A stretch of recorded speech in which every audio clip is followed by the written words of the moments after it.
I'm going to share other women's stories in the future, a little bit at a time. Some of the women that I've met, some have been driving 20, 30 years, and they have stories of rape. They have stories of being given bad equipment deliberately. They have stories of being ignored when they go and try to get some food at the truck stops. Some of the story, having somebody have to watch the shower for them because they didn't have women's showers before.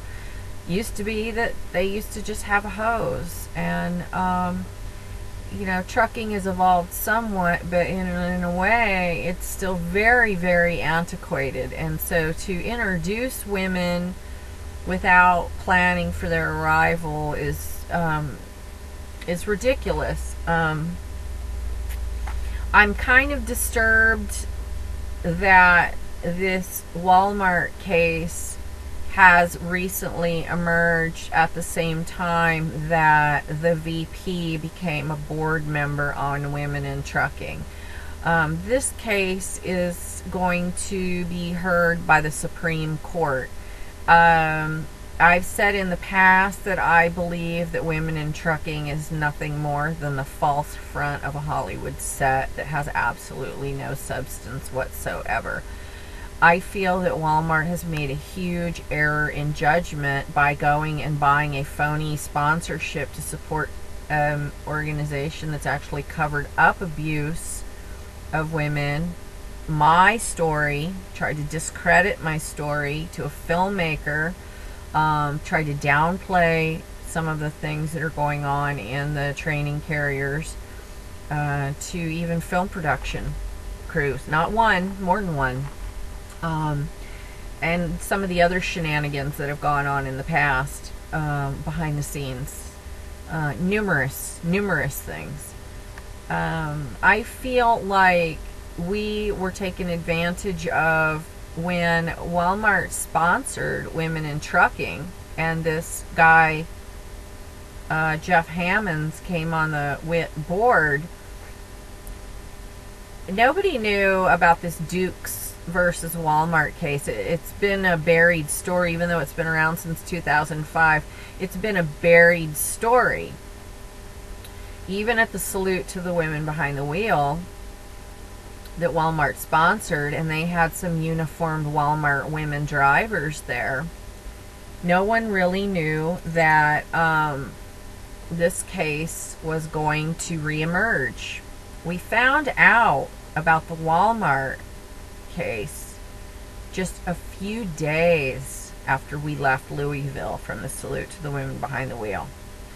That was a big slap in the face, to know that maybe those women were paid to be there, that they'd sponsored this event to this organization that basically used a lot of women to stand in a photograph that they later have now used for promotional materials, when not all those women were members. They were misled. They thought they were going to be in the world's record. They didn't make the world's record. But it says a lot that the Netherlands, a relatively small country, was able to assemble a record number of women truckers, but this ATA-laced front of an organization could not.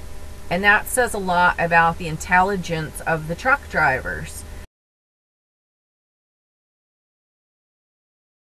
The truck drivers know there's something wrong there. Walmart settled their labor case. Walmart settled their labor case because they wanted to try to get away from the bad PR image. This is a bad PR image too, Walmart, because this organization has not only covered up abuse of women truckers, they've gone out of their way to slap them upside the head by making C.R. England a sponsor, who commits so much abuse with their lease program. Prime, the CRST case, which has changed the EEOC. So if you want to align yourself further for a cover-up,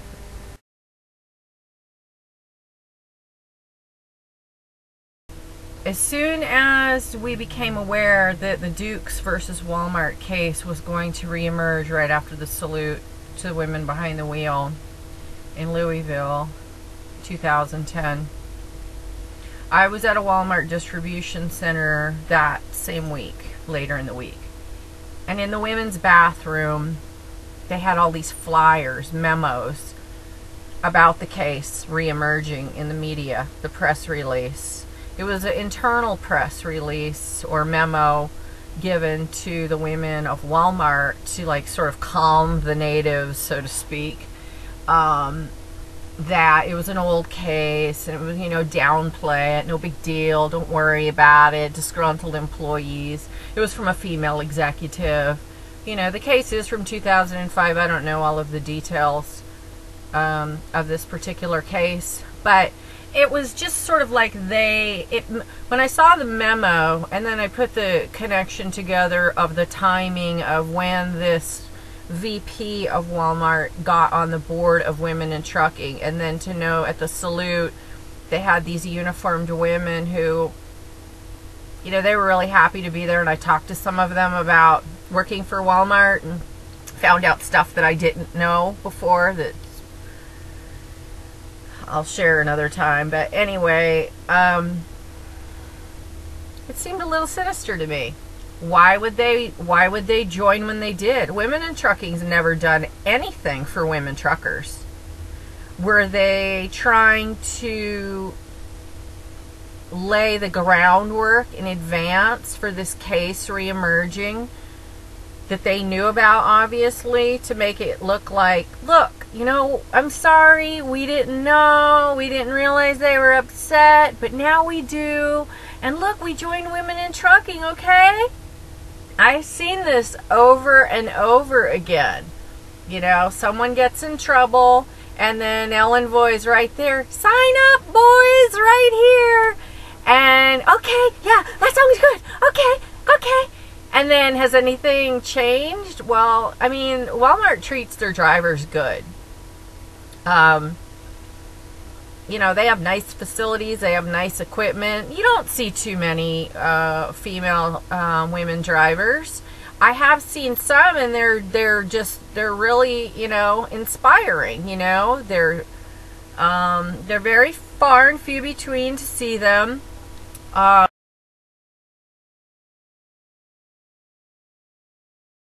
This is wrong.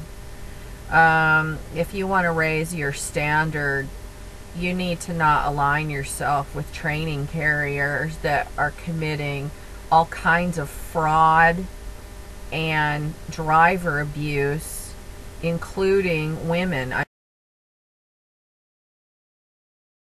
Carriers want to start showing that you actually do respect the women truckers, then do it.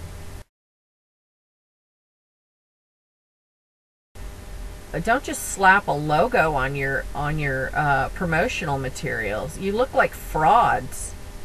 And don't underestimate the intelligence of these truckers out here. They know what the ATA is. It's not for truckers.